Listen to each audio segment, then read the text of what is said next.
Rotero 24. The searing iron pressed against the young skin as laments echoed off the cold stones of the imperial palace.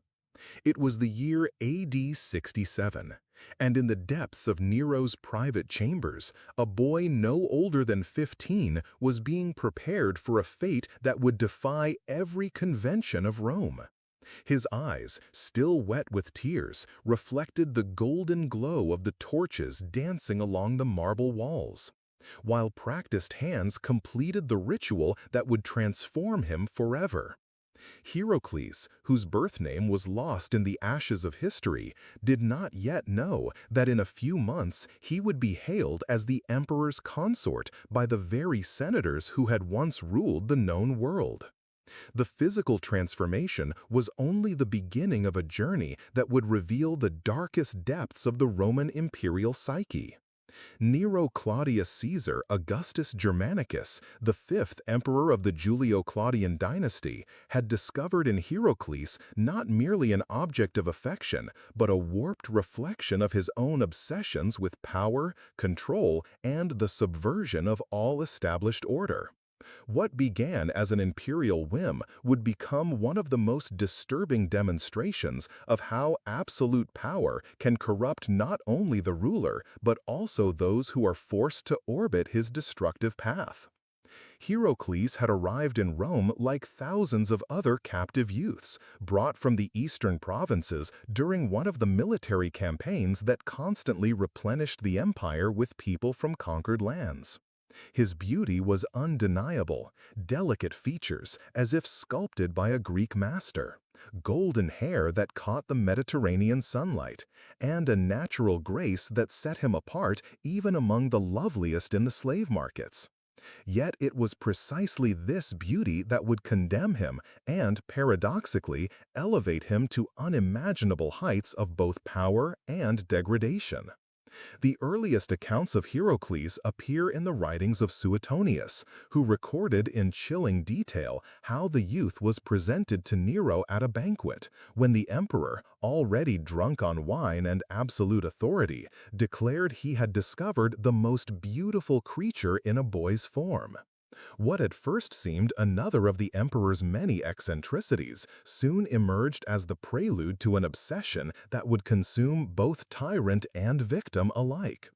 Hierocles' bodily alteration was by no means spontaneous.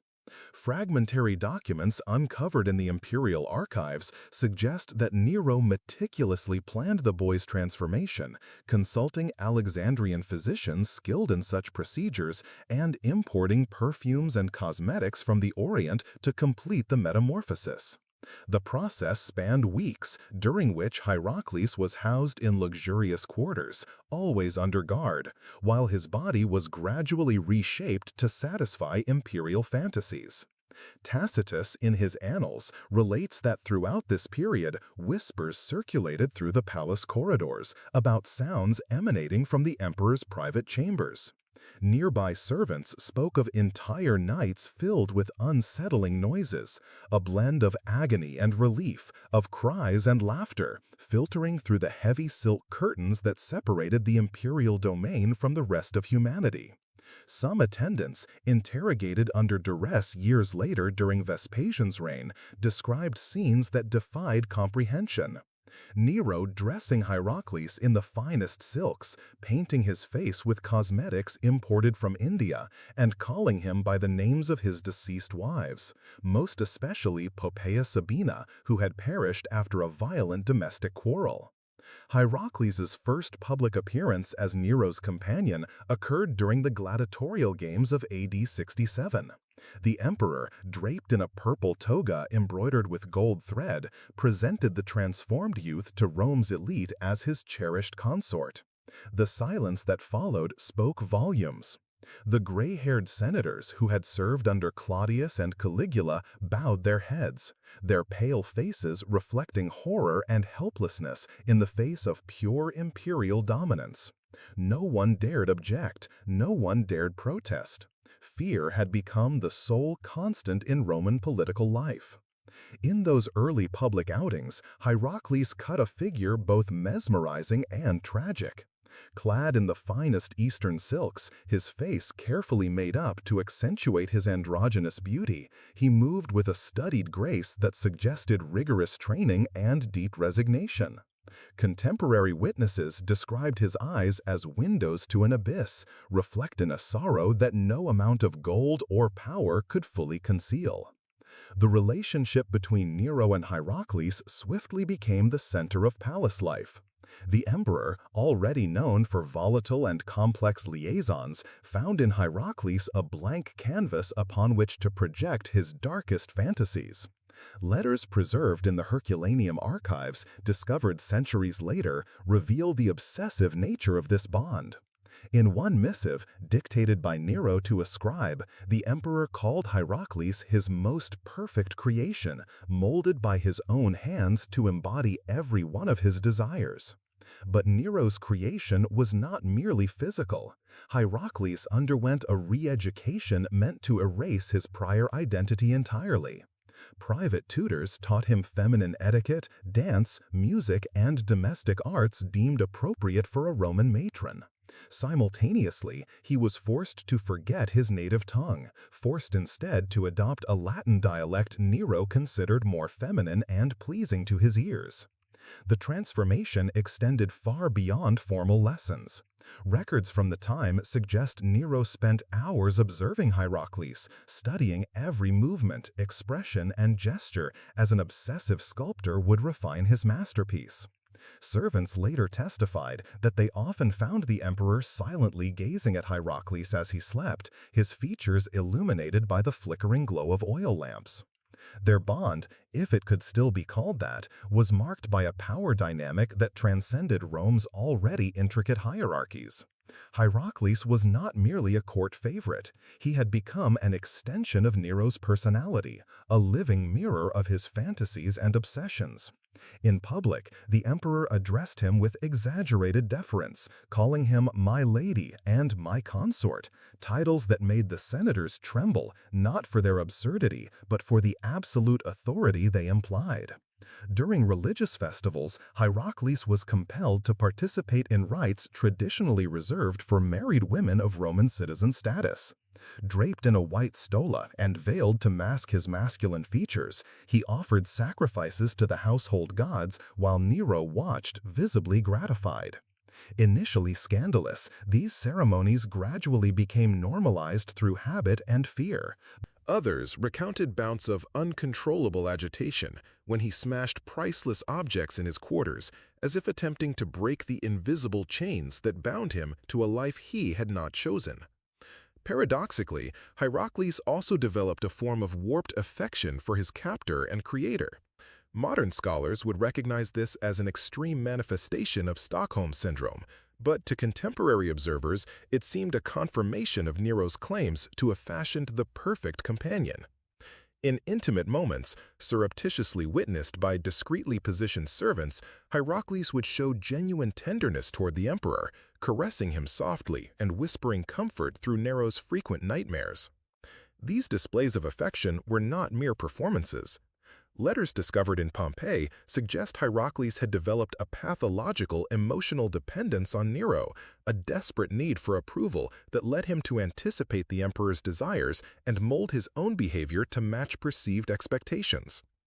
In one letter addressed to an anonymous childhood friend, Hierocles wrote, "I no longer know where he ends and I begin.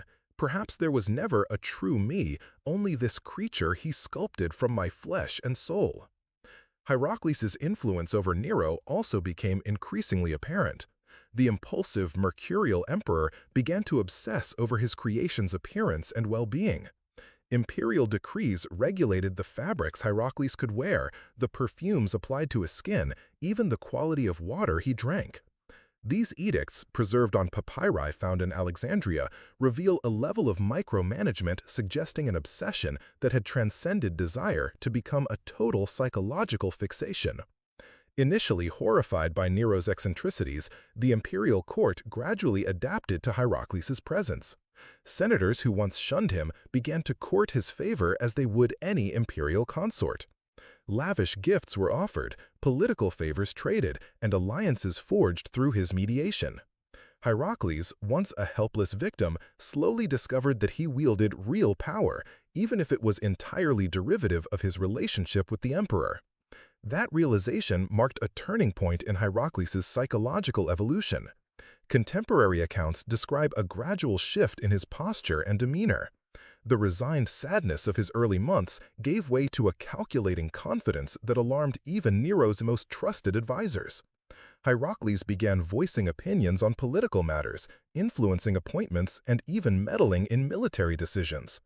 The boy who had been brutalized and transformed against his will was paradoxically discovering a form of agency he had never known.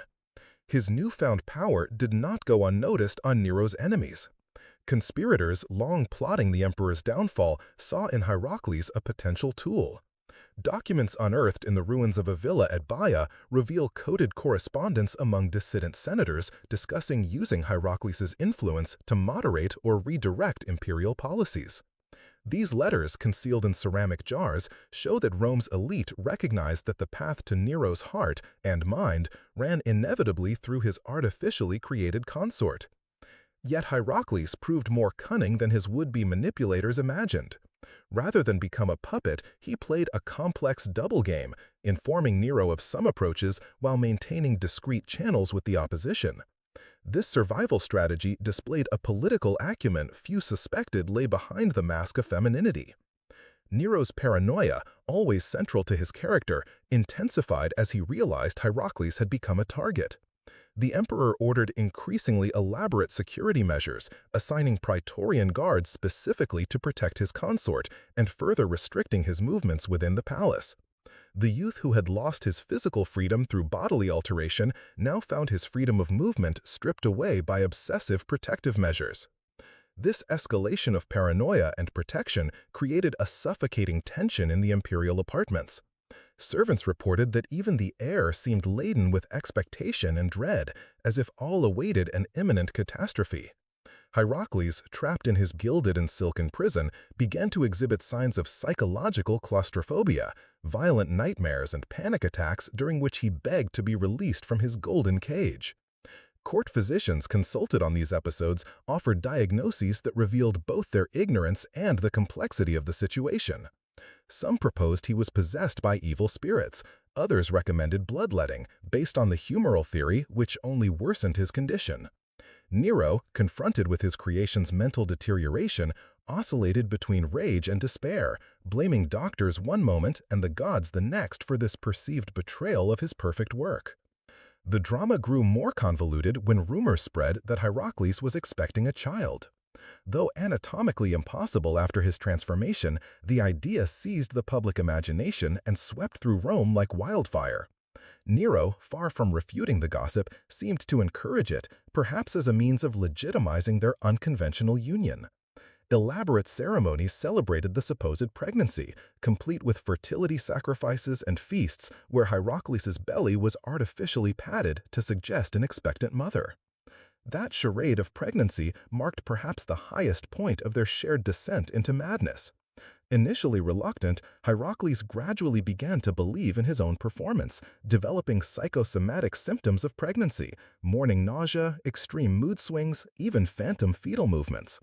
Modern medicine would recognize this as pseudopsychosis, but to contemporary Romans it seemed miraculous proof of divine will. Nero, wholly absorbed in the fantasy, prepared elaborate accommodations for his eminent heir, special apartments, consultations with midwives, and even the selection of names for a child who could never exist. He spent hours speaking to Hierocles' abdomen, whispering promises of power and glory to a son born only in his fevered imagination. But the farce could not endure indefinitely. When the gestation passed without any birth, reality seeped through the cracks of imperial illusion. Hierocles, confronted with the collapse of his imaginary pregnancy, suffered a total nervous breakdown. For days he refused to leave his chambers, alternating between inconsolable sobbing and catatonic silence. Nero, unable to accept the failure of his fantasy, initially blamed physicians, astrologers, and even the gods for what he saw as a cosmic betrayal.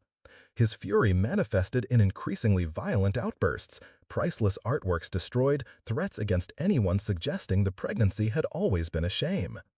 It was during one such tirade that the true nature of their relationship emerged in all its disturbing complexity.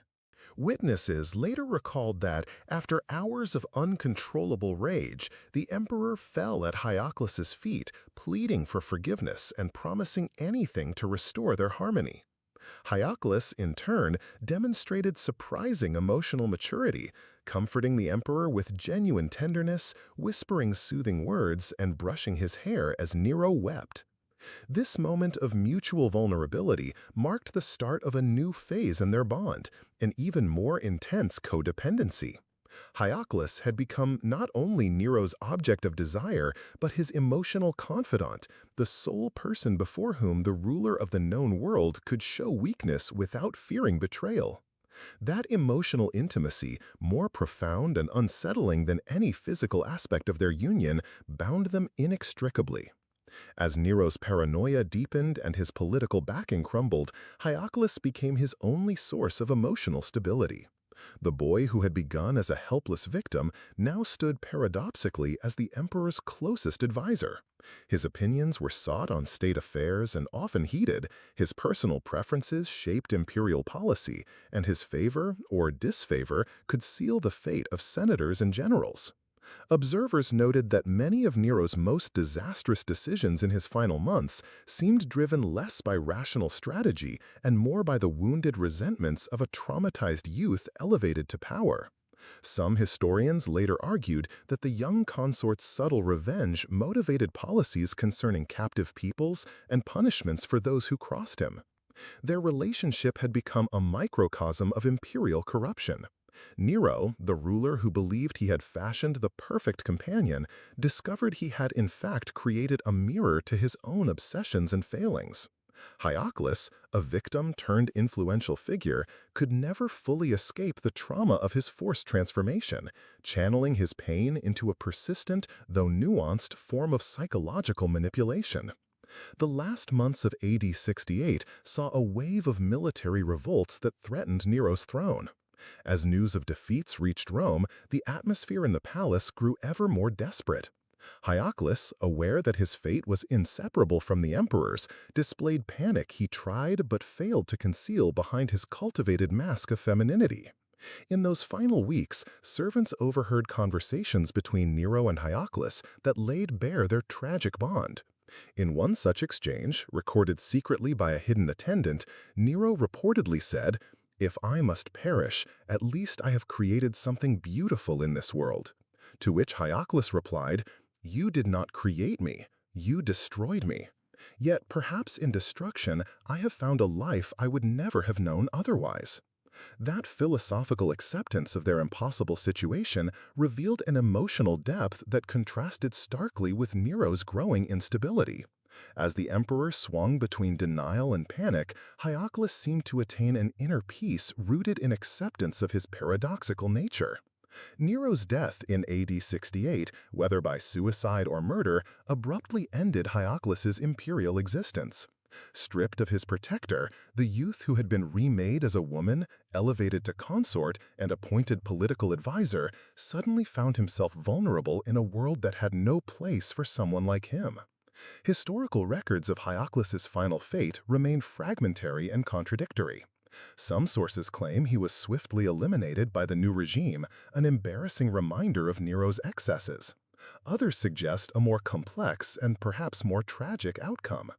Papers discovered in a patrician family archive imply Hierocles may have survived the immediate aftermath of Nero's fall, kept alive by those who valued his knowledge of court secrets. These accounts describe a boy who had lost not only his protector, but also his identity.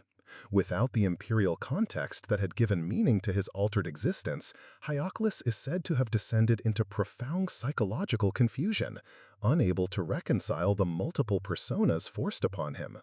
A particularly unsettling report from an Alexandrian physician, penned weeks after Nero's death, recounts encountering Hierocles wandering Rome's streets in the same feminine silks that had become his trademark, apparently amnesic and unable to recall his original name or life before the transformation. When asked who he was, he reportedly answered, "I was a god's consort. Now I am nothing." This state of utter dissolution was perhaps the cruelest fate imaginable for one who had known both extreme victimization and unprecedented power. Hierocles became a singular figure in human history, neither fully man nor woman, neither wholly slave nor free, neither pure victim nor pure agent. His very existence defied known social and psychological categories, and his final downfall represented not only the death of an individual, but the collapse of an entire reality built around his impossible person. The historical silence shrouding Hierocles' last days is itself telling. A society compelled to accept his anomalous presence under Nero seemed eager to erase any trace of him once that era ended. No monuments, inscriptions, or official records mark his death. He simply vanished, as if he had never existed, leaving only whispered fragments and a handful of ambiguous letters to attest to his extraordinary journey. The story of Hierocles stands as a haunting reminder of power's capacity to corrupt not only those who wield it, but also those subjected to. His erasure from the official record reflects a universal tendency to suppress narratives that challenge comforting notions of normalcy and morality.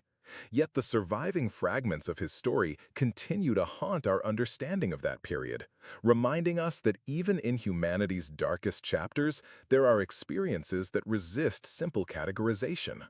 His tale forces us to confront uncomfortable truths about power, identity, and the human condition.